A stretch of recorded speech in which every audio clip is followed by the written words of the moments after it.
Բարև ձեզ սիրելի ունկնդիրներ, եթերում կրկին երկրորդ շնչառությունն է, առաջին հայկական հաղորդաշարը տարեցների մասին, տարեցների համար։ Ալցհայմերի խնամք Հայաստան կազմակերպությունը հանրային ռադիոյի հետ համատեղ ներկայացնում է նախագիծ, որի թիրախում 60 եւ ավելի տարիք ունեցող անձինք են։ Մեր այսօրվա հաղորդումն այն մասին է, որ տարեցները նույնպես ունեն չօգտագործված մեծ ներուժ եւ 60-ից հետո նույնպես կարող են նոր մասնագիտություն ստանալ եւ երկրորդ շնչառություն վերցնել։ Մեր այսօրվա հյուրերն են Երվանդ Բարին եւ Առաքելություն Հայաստան կազմակերպության տնային սպասարկման եւ ցերեկային ծառայությունների սոցիալական աշխատող Թամարա Մարգարյանը։ Բարի օր ձեզ, շնորհակալ եմ, որ ժամանակ գտաք եւ մեր տաղավարում եք։ Բարև ձեզ։ Բարև ձեզ։ Թամարա, գանք ամենասկզբից, ում գաղափարն էր ցերեկային կենտրոնում ունենալ կարի արտադրամաս եւ ինչ միջոցներով սկսեցիք։ Սկզբնական շրջանում այն եղել էր զբաղմունք ցերեկային կենտրոն հաճախողների համար։ Կենտրոնում կային կարի հին մեքենաներ եւ այնտեղ հաճախող տարեցները հիմնականում իրականացնում էին այնպիսի աշխատանքներ, որոնք չէին պահանջում կարի մասնագետի միջամտություն։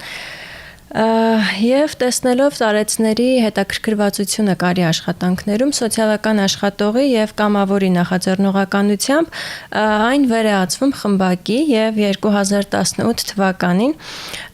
տեղի ունենում հերթական համագործակցությունը, դրական համագործակցությունը դպրոցահասակ երեխաների հետ, այդ անգամ Անանյա Շիրակացու դպրոցի եւ նույն դպրոցի ծնողական համայնքի հետ։ Նմանատիպ համագործակցությունների հիմնական նպատակը տարեցներին ուրախացնելն էր եւ նախնական քննարկման արդյունքում որոշվեց կենտրոնին նվիրել կարի մեքենա եւ հենց դա եղավ մեծ շրջադարձային փոփոխություն եւ մի քանի ամիս անց նորից նմանատիպ համագործակցություն տեղի ունեցավ եւ կենտրոնը ստացավ երկրորդ կարի մեքենան նվեր եւ այդպես խումբը սկսեց օրեցօր մեծանալ, թիվը հասնելով 7-ի եւ տեսնելով ողջավորվածությունը շահառուների Ամքոր Հայաստան ՀԿ-ի հետ 3 ամիս տևողությամբ ծրագիր իրականացվեց 3 փուլերով։ Առաջին փուլում որոշում կայացվեց, որ նմանատիպ կենտրոն նաև բացվի Հրազդանում, Հրազդանի ցերեկային կենտրոնում, քանի որ այնտեղ նույնպես կային տարեցներ, ովքեր որ զբաղվում էին կարով, եւ այդ ծրագիրը երկու ուղղությամբ իրականացվեց Երևանում եւ Հրազդանում։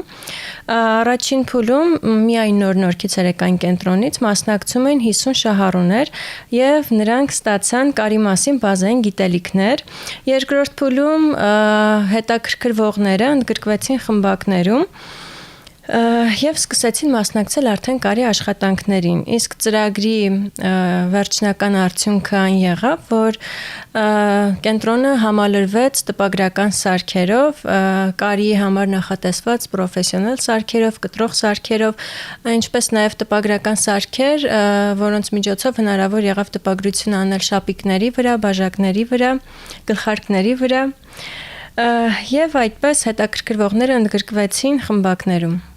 Թամարա, այսօր քանի հոգի է ներգրավված այդ աշխատանքներում, քանի արտադրատեսակ ունեն եւ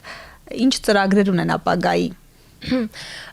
Ներկայումս մոտավոր 10 շահառու ունենք, ովքեր որ ակտիվ մշտական ներգրավված են կարի խմբակում, նոր-նորքի ցերեկային կենտրոնում, եւ իրականացնում են տարբեր աշխատանքներ կախված տվյալ պահի աշխատանքներից, կարիքներից, օրինակ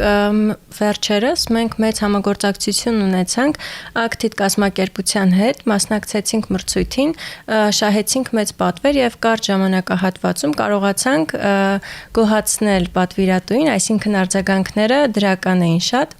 Կարեցինք պայուսակներ, տպագրություն իրականացրեցինք պայուսակների, գլխարկների, շապիկների վրա։ Այսինքն մեր աշխատանքները կախված են տվյալ պահին ունեցած պատվերներից։ Մենք ունենում ենք մասնավոր պատվերներ, բայց հիմնական արտադրատեսակը, որ մենք պատրաստում ենք, դրանք պայուսակներն են, բարձերը,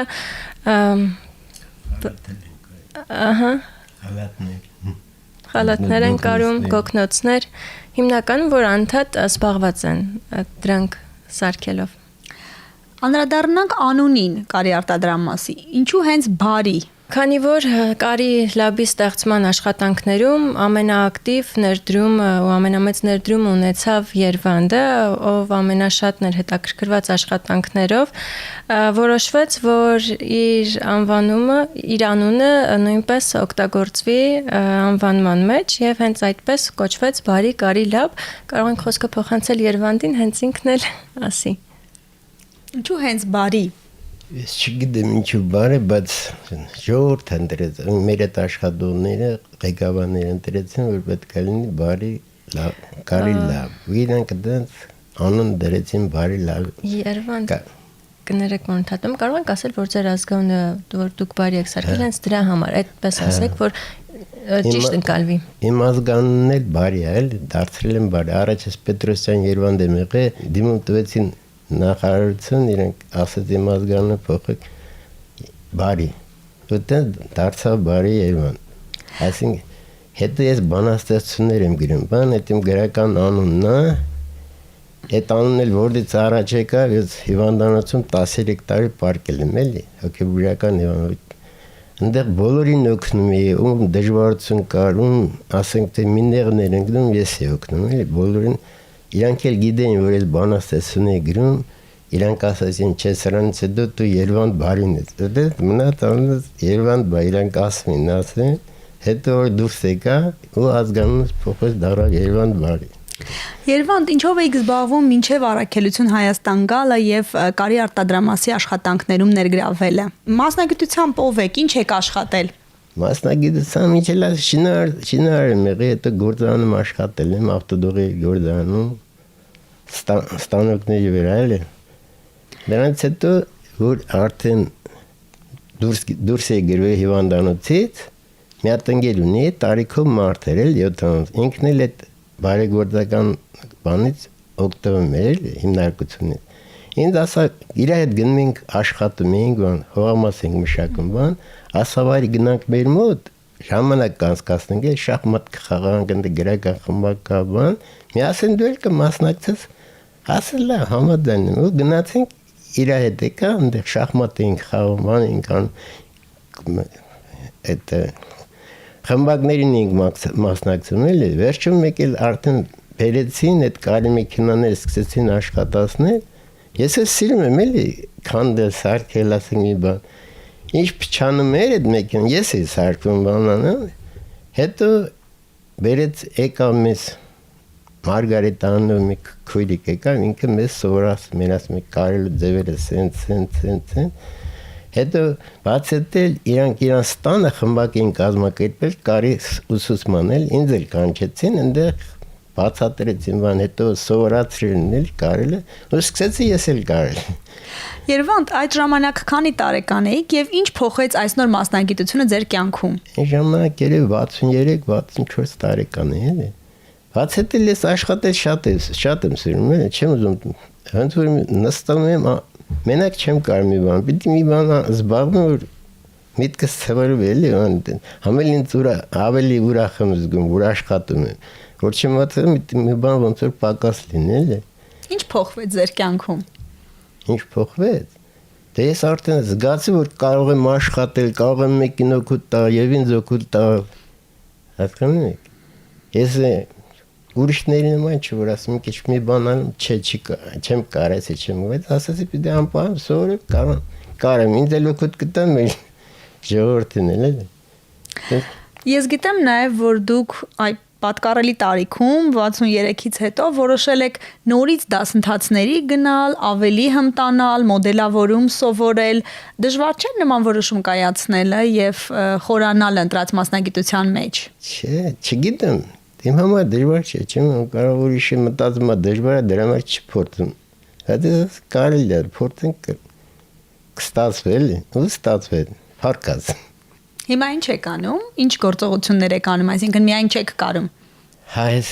մենակ չեմ կարում, ասենք մեքենաները փչանում է բանա, ես եմ սարքում, ասենք իրանք չեն կարում, կանանք մի բան ջարդում են կամ բան, ես փոխում եմ, սարքում, ասեղները փոխում եմ, թելում եմ։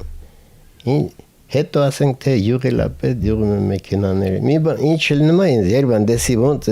ասում սենց շատ են էլի, կարող շատ ներվել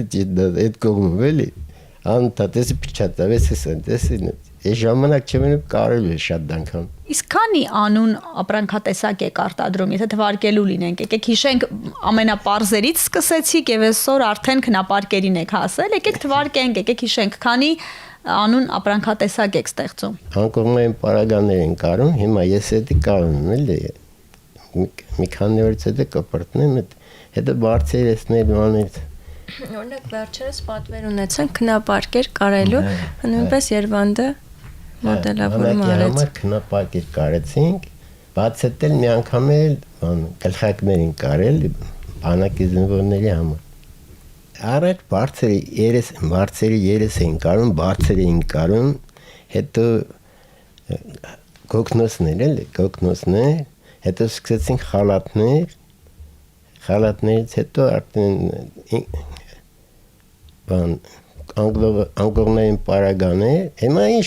ինչ ասենք թե մեզ ասում են, էնի փորձում ենք կարել էլի, ինչ ոնց են ասում են, մասնավոր պատվերներ են լինում արդեն։ Ինչ որ տալիս են էլի կարում ենք։ Թամարա, իսկ ինչպես են կազմակերպվում աշխատանքներ, Առաքելություն Հայաստանը մասնակցում է մրցույթների կամ պատվերներ է ստանում, հումք է գնում, այդ գործընթացը ինչպես է կազմակերպվում։ Այո, մենք ունենում ենք բացի մասնավոր պատվերներից, նաև մասնակցում ենք ցուցահանդես վաճառքների, այսինքն մեր արտադրանքը այդտեղ ենք ներկայացնում, նման հնարավորություններ ունենալու դեպքում, նաև մրցույթների ենք մասնակցում, չեմ հիշում, նշեցի ակտիդը, որ ասեցի պայուսակներ, հա։ Վերոնշյալ մրցույթին, որ վերջերս մասնակցել ենք, արդեն ասացի։ Ինչպես նաև բաժակների տպագրություն ենք ունենում, բաժակների վրա տարբեր արդեն ըստ ցանկությամբ թե ինչ են ցանկանում, հենց ըստ դրա մեր տարեցները տպագրում են նաև բաժակների վրա, ճիշտ է, տպագրության հետ կապված մի քիչ դժվարանում են, որովհետև այնտեղ համակարգչային արդեն հմտություններ, գիտելիքներ են պետք ու ընթացքում մենք նույնպես դրանք սովորեցնում ենք մեր տարեցներին ու ինչ եմ ուզում նշել, որ անկախ տարիքից տարեցը անկախ տարիքից անձը կարողանում է սովորել եւ ձեռք բերել նոր հմտություններ, այդ թվում եւ համակարգչային։ Իսկ որակի մասով արդյոք պատվիրատուները գոհ են մնում թոշակառուների ստեղծած ապրանքներից։ Նման կարծրատիպ կա, որ տարեցը չի կարող կամ ներուժ չունի որակյալ աշխատանք ներկայացնելու համար, սակայն մեր տարեցները կոտրում են այդ կարծրատիպը եւ բոլոր պատվիրատուները գրեթե գոհ են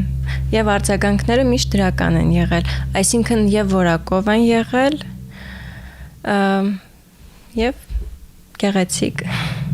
Իսկ շահութաբերության տեսակետից սա միայն սոցիալական նախաձեռնություն է, թե կարողանում եք նաև շահութաբերությամբ աշխատել։ Շահույթի տեսանկյունից, քանի որ մենք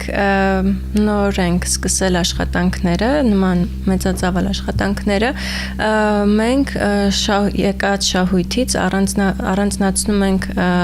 մասնաբաժին աշխատողների, այսինքն կարողների համար, մեր տարեցների համար, իսկ մնացած շահույթը նորից ետ ենք դնում կարի լաբում,